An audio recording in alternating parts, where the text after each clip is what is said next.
All right.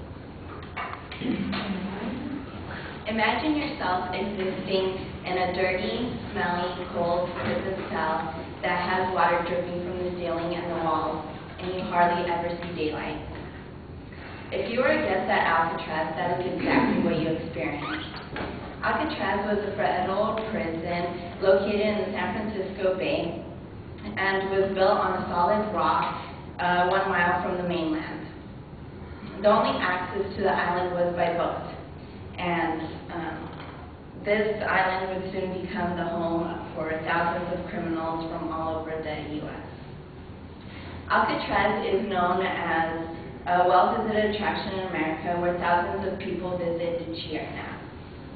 The 3 topics I will be discussing about is to inform you about the history of Alcatraz, the famous criminals that went there, and why the facility closed and what it was used for. Maybe someday you will get the opportunity to go and visit Alcatraz and see for yourself what a great historic landmark it is.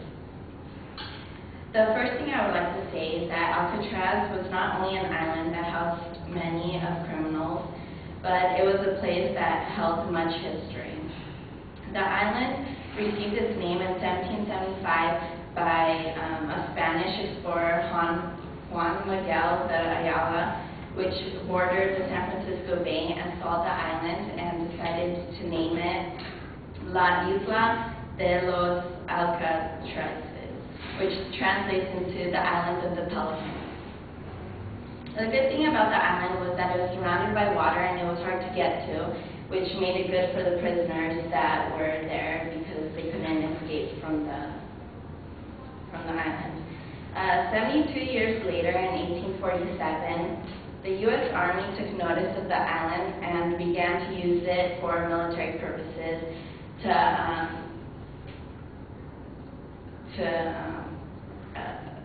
as strong as the military fortress was, it started to fade away due to the new technology that was being invented with weapons. Because of its isolation, the freezing waters, and the dangerous currents, Alcatraz was turned into a prison that held the Civil War prisoners. It was then known as the biggest and the most crime prison of its time. The island had many famous criminals that were sent there for certain crimes. One of the criminals that was sent there was Al Capone, also known as Scarface. He was charged with murder, gun running, bootlegging, and tax evasion. Al was harassed by many of his jailmates because he was new. His sentence was finally over and he was admitted to another correctional facility and then soon died. Along with Al was a man named George Kelly, also known as Machine Gun Kelly, and was admitted to Alcatraz for bootlegging, armed robbery, and kidnapping. There are many more famous criminals that were sent there, and the inmates had been there the longest and harassed, and the inmates that have been there the longest harassed the newcomers because they didn't like that they were coming in, and made them regret that they made those choices. Alcatraz was a prison with harsh rules and strict conditions. Lastly, I would like to describe the function at Alcatraz. The main function of the island was to house the prisoners. Alcatraz was the Army's first long-term prison and had a reputation for harsh conditions and for its prisoners. The prisoners were divided into 3 classes based on the crimes they have committed, and each class had different levels of privileges. For example, prisoners on the 3rd class were not allowed to have reading material or have visits from their relatives, and had a strict rule of silence.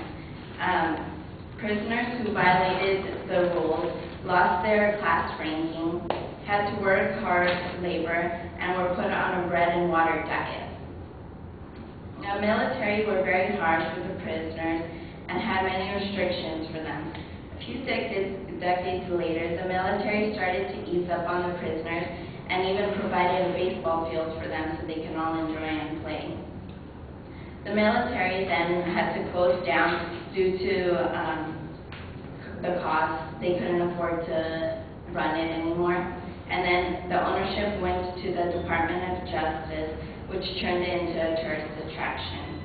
Alcatraz then became a famous attraction in San Francisco. Although Alcatraz is not open anymore, it was still the most secure and well-built prison. The island of Alcatraz is now the most popular attraction in San Francisco. If you haven't had the chance to go and visit, I suggest you do.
All right, Lori, I like the visualization that you have in this attention device. Your thesis, the goal needs to be sharper, but you had a good preview of what the content's going to be.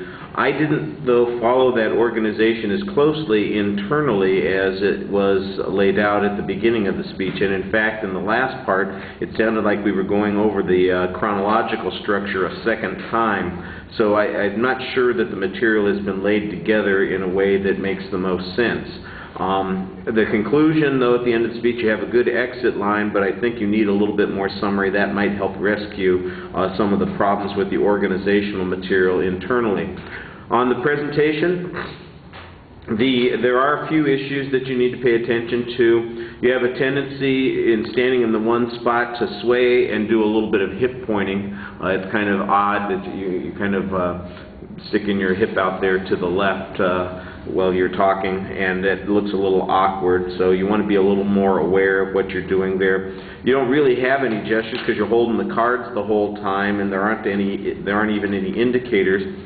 Your facial expressions, they don't usually look like they're connected to the subject matter. I thought you were okay in the introduction, but during the rest of the speech, it just seemed a little impassive and unrelated to the subjects that you're talking about. And your eye contact, again, opening, I thought it was pretty good, but later on you just got into the point where you're reading, and I think that that's problematic. You're very script dependent on the material, and I think you need a little bit more practice with that. Your voice projects pretty well. We can hear you well, but you get into sort of a sing-song tone through some of the presentation. I think that hurts. The words are clear when you're speaking, but it's not always consistent in the pacing, and I think you'll notice in the first third of the speech that there are 2 or 3 places where there's an awkward pause, hesitation. You're not always sure where you're going with the next idea. I think you need a little bit more work on the content and a lot more work, I think, on presentation, because it just seems like you're